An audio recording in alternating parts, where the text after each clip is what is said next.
The Elric Undoing by Cassandra Celia. I had the pleasure of being a table neighbor with her in St. Louis for AuthorCon back in October. Yeah, back in October. Anywho, she is just a great person, but she's a huge book nerd, like myself. So if you have the chance to talk to her about her books, talk to her about books in general, your books. Just a pleasure to share those conversations with. Like, she's just so nice. Thanks, Cassandra.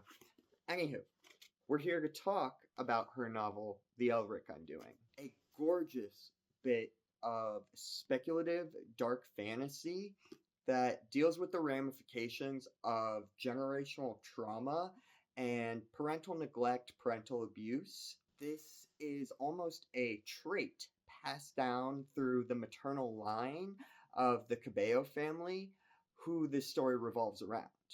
The current victim of this generational trauma is Pyet, and Pyet's own mother has gone so far as to threaten Pyet with a knife to the throat. So, I think rightfully, justifiably, Pyet gets out of there. Where does she go? Well, she's just learned of her maternal grandmother's passing and the fact that she may have inherited something. So, she goes to see the attorney who sent her this letter. That's where the real mystery starts coming into play. Simultaneously, Pyet's still dealing with the anxiety and the fallout of running away from her own mother, who, yes, assaulted her, attacked her, but is still her mother. And you live with someone for 20 years, that's going to have its own afflictions. That said, this place that Pyet finds herself is Elric, and her own mother swore against the place that they should never go there, that it was dangerous, that her mother was dangerous. But, when you're also threatening your own daughter with a knife, she maybe doesn't always tend to believe the things you're saying.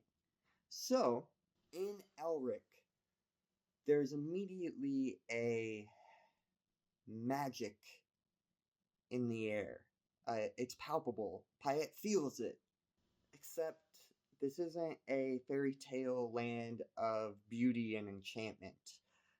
Elric is a dingy town, hidden beneath a constant veil of gloom.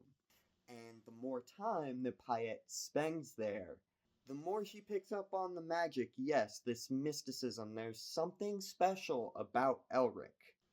She also spends less time with the denizens of the village because they pretty much avoid her like the plague.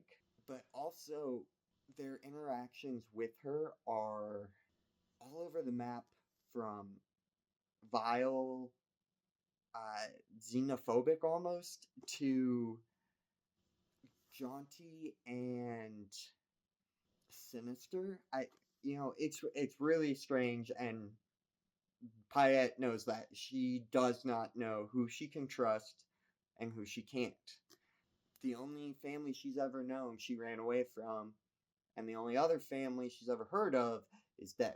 So, what else is she to do but accept the inheritance of the manor estate in Elric, and she goes to live there. That's where the meat of this story occurs. You're going to figure out what sort of secrets the town of Elric is hiding, what its citizens are hiding. And ultimately, you're going to find out if Pyet finds the true family, the true home she's always been looking for, or was her mother right? Could this place be her undoing? Could this place be exactly what her mother ran away from and told her never to return to? It's a gripping puzzle, the Elric Undoing. And the way it all comes together in a haunting climax left me almost dumbstruck. I highly, highly recommend this one for people who enjoy the dark fantasy genre, but also that bit of speculative fiction where this is our own reality with a twist. You know? That's the Elric I'm doing. Read it. Support Cassandra. She's cool.